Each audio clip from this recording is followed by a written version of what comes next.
இப்ப இன்னைக்கு ஓதப்படக்கூடிய மௌலிதுகள் பார்த்தீங்கன்னா, கவி நடையில இருக்குது.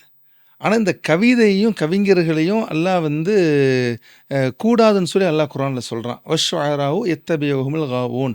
அதாவது கவிஞர்கள வந்து வழிகேடர்கள் தான் பின்பற்றுவாங்க அப்படின்னு சொல்லி சொல்றான். அப்ப இஸ்லாத்த பொறுத்தளவுக்கு கவிஞர்களும், கவிதைகளும் வெறுப்புக்குள்ளானவர்கள் என்பதை இந்த குர்ஆன் வசனத்திலிருந்து புரிஞ்சுக்கலாமே. அப்ப இதுக்கும் இந்த கவி நடையில படிக்கக்கூடிய மீளாதுக்குமான இந்த வித்தியாசத்த நம்ம எப்படி பார்க்கிறது? சரி. ஆனால் இந்த கேள்வியை சில பேர் கேட்க தான் செய்வாங்க. ஏன்னா மௌலிது அப்படின்னா கவி நடையில் அமைஞ்சிருக்கு. ஆனால் கவிகளை இறைவன் கண்டித்தளவாக சொல்லியிருக்கிறான். ம், ம். ஆமாம். அந்த சூறாவுக்கு பேரா ஷுஆரா, ஷுஆரா, கவிஞர்கள் கவிஞர்கள். அப்படின்னு பேர் வச்சுட்டு வஷ்ஷுஅராஉ யத்தபிஹுமுல் காவூன், கவிஞர்களை ம். வழிகேடர்கள் தான் பின்பற்றுவார்கள் அப்படின்னு அல்லாஹ் சொல்கிறான். நீங்கள் கவிகளை உட்காந்து படிச்சுட்டு இருக்கிறீங்க படிச்சிருக்கிறீங்க. அப்படின்னு சில பேர் கேட்பாங்க. அது எல்லாத்துலேயுமே பாதியை படித்து மீது விடுறது தான். இந்த கவிஞர்களை பற்றி மேலும் இறைவன் அங்கே தொடராக சொல்கிறான். அலம் தர அன்னஹும் ஃபீ குல்லி வாதி யஹீமுன், நீங்கள் பார்க்கலையா இந்த கவிஞர்கள் எல்லாம் ஒவ்வொரு ஓடைகளாக பள்ளத்தாக்குகளாக சுற்றி கொண்டே இருப்பார்கள். வன்னஹும் யக்கூலூன மாலா எஃப்அலூன், அவங்க வந்து செய்யாததையெல்லாம் சொல்லி கொண்டிருப்பார்கள் அப்படின்ட்டு இவ்வளோ சொல்லிட்டான். இது வரைக்கும் தான் அவங்க சொல்லுவாங்க. இது வரைக்கும் இப்படி சொல்லலாம் இறைவன், நீங்கள் கவிதை படித்து உட்காந்துருக்கிறீங்க. அவங்க அதுக்கு அடுத்து என்ன, இல்லல்லதீன ஆமனு வஅமிலு ஸாலிஹாத்தி வதக்கருல்லாஹ கதீரன். இறைவன் இங்கே விதிவிலக்கு வச்சுட்டான். யார் இறை நம்பிக்கை கொண்டார்களோ அவர்கள் அல்ல, அந்த கவிஞர்கள் அல்ல. யார் நல்வணக்கம் செய்கிறார்களோ அந்த கவிஞர்கள் அல்ல. யார் இறைவனுடைய திக்கிரிலேயே நினைவிலே இருக்கிறார்களோ அந்த கவிஞர்கள் அல்ல. இறைவன் அங்கே சொல்லிட்டான்ல, இந்த கவிஞர் அல்லாத மற்ற கவிஞர்கள். ஏன் மற்ற கவிஞர்கள் என்ன சொன்னால் என்ன, இனத்தை புகழ்வாங்க, அவங்க குடும்பத்தை புகழ்வாங்க, அவங்களுடைய சமூகத்தை புகழ்வாங்க, வரம்பு மீறி அது இப்போ பெண்களை வந்து புகழ்வாங்க, பொய் சொல்லுவாங்க. அது இன்றைக்கி கூட கவிதைக்கு பொய்யலை அப்படின்னா என்ன, பொய் சொன்னால் தான் கவிதையாம்.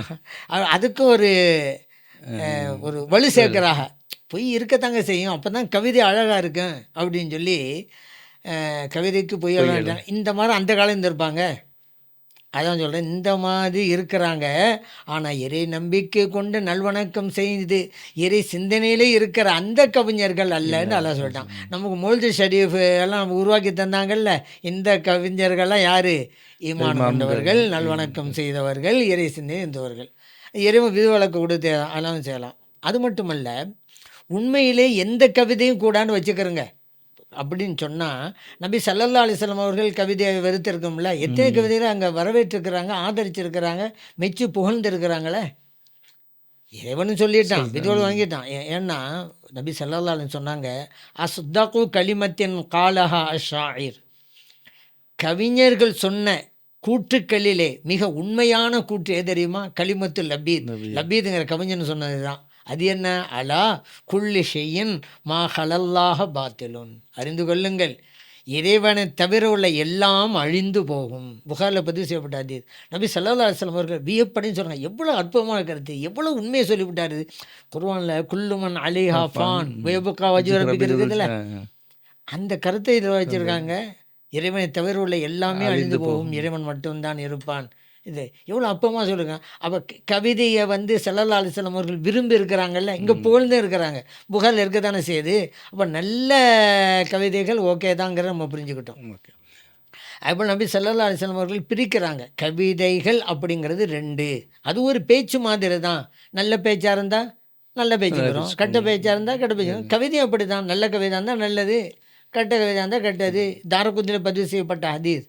நபி ஸல்லல்லாஹு அலைஹி வஸல்லம் இருக்கிறாங்க. அதே போல் எப்படி விரும்புவாங்கண்டா, இந்த கவிதை கேட்குறதுல ஸல்லல்லாஹு ஆர்வம். ஷரீத் ரலியல்லாஹு அன்ஹு சொல்கிறாங்க, நபி ஸல்லல்லாஹு அலைஹி வஸல்லம் அவர்களுக்கு பின்னால் ஒரு தடவை நான் உட்காந்துருந்தேன் வாகனத்தில். அப்போ நபி ஸல்லல்லாஹு அலைஹி வஸல்லம் என்கிட்ட கேட்குறாங்க, இந்த உம்மையத் இப்னு அபி ஸல்த்ன்ற ஒரு புலவர் இருந்தார், அவருடைய கவிதைகள்லாம் உனக்கு தெரியுமான்னு கேட்டாங்க. நான் தெரியும் யாரை சொல்லலாம்னு சொன்னேன். படிங்கன்னாங்க. ஒரு வரி படித்தேன், அடுத்த வரி படிங்கன்னாங்க, படித்தேன், அடுத்த வரி படிங்கன்னாங்க, படித்தேன்.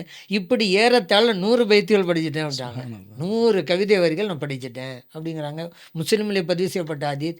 எவ்வளோ ஆர்வமாக இருந்தால் இன்னும் சொல்லுங்கள், இன்னும் சொல்லுங்கள், படிக்க சொல்லி கேட்குறான்னு சொன்னால் கவிதையை விரும்பி இருக்கிறாங்க நபி ஸல்லல்லாஹு அலைஹி வஸல்லம் அவர்கள். அதே போல் ஹஸ்ஸான் இப்னு சாபித் ரலியல்லாஹு அன்ஹு நபி ஸல்லல்லாஹு அலைஹி வஸல்லம் கிட்ட வந்து யா ரசூலல்லாஹ், எதிரிகள்லாம் உங்களை கவிதையில் வசை மாறி பொழியிறாங்க, இதற்கு நான் பதில் கொடுத்து உங்களை புகழ்ந்து படிக்க விரும்புகிறேன், தாங்க அனுமதி தாங்க, நான் செய்ய போகிறேன் அப்படின்னு கேட்குறாங்க. நபி ஸல்லல்லாஹு சொன்னாங்க, என்னை புகழ்ந்து படிக்கலாம், பிரச்சனை இல்லை. கைஃப பி நசபி, நீங்கள் என்னுடைய எதிரிகள்னு நீங்கள் வசை மாறி பொழியும் பொழுது குறைஷிகளை படிப்பீங்க, அந்த குறைஷிகளில் தான் என் குடும்பமும் இருக்குது. அப்போ அவங்கள இப்போ இகழ்ந்து ஏதாவது படிக்கும்போது நானும் அதுக்குள்ளே உட்காந்துட்டு இருப்பேனே. குறைஷிகளை பற்றி ஒன்றா குடும்பம்னு வரும்போது இவங்களும் ஒரு உறுப்பினராக இருப்பாங்க எப்படின்னு கேட்குறாங்க. அதுக்கு ஹஸ்ஸான் இப்னு சாபித் ரலியல்லாஹு சொல்கிறாங்க, ல அசுல்லன்னக மின்ஹும் யார சொல்லலாம், அவர்களிலிருந்து உங்களை நான் பிரித்து விடுவேன். கமா துசல்லு ஷஅரத்து மினல் அஜீன், குழைச்ச மாவுல இருந்து முடி எடுப்பாங்கல்ல, அந்த மாதிரி நான் உங்களை பிரித்து எடுத்துருவேங்கிறேன். எவ்வளோ மென்மையானது, குழைச்ச மாவுல ஒரு முடி உட்காந்தா எடுக்கிறது ரொம்ப லேசு தானே, அப்படி உங்களை நான் நீக்கிடுவேன், பிரித்து எடுத்துருவேன் அப்படிங்கிறாங்கல்ல. இப்போ அதனால் இதுவெல்லாம் புகாரில் பதிவு செய்யப்பட்ட ஹதீஸ். அப்போ நபி ஸல்லல்லாஹு அலைஹி வஸல்லம் அவர்கள் அனுமதி கொடுக்குறாங்க, பைத்து படிக்கிறதுக்கு, தன்னை புகழ்ந்து படிக்கிறதுக்கு அனுமதி கொடுக்குறாங்க.